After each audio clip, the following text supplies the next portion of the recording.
Alo, Boko? Otko ti? Jel postoji mogućnost da se vidimo?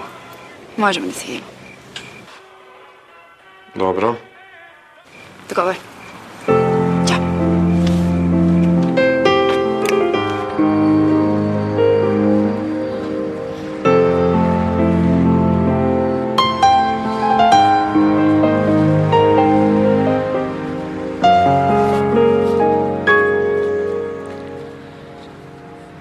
Raskinula sam s Reljem.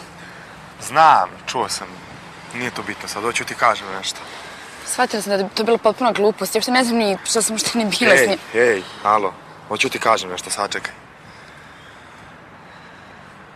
Upravo si sve što si rekla za mene i razmislio sam o tome i šta ti kažem. Stvarno je u redu što više nećeš da se družiš s nama. Šta mi pričaš to? Sačekaj, aj molim te me pusti da završim. Okej, što više nećeš da se družiš sa mnom, jer ja neću više da se družim s tobom. Ti mene sad zezaš, šta? Čekaj, bre, malo ozbiljan si.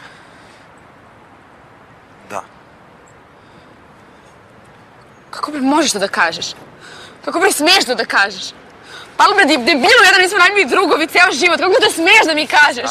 Stani. Ostavi me bre, budaletino jedna od... Stani, smiri se, ej, polako.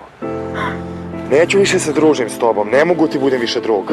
Razmislio sam o svemu i volim te, skapirao sam da hoću da budem s tobom. Ne znam šta ćeš da kažeš, stvarno ne znam kako ćeš da reaguješ, ali moram to da izbacim iz sebe.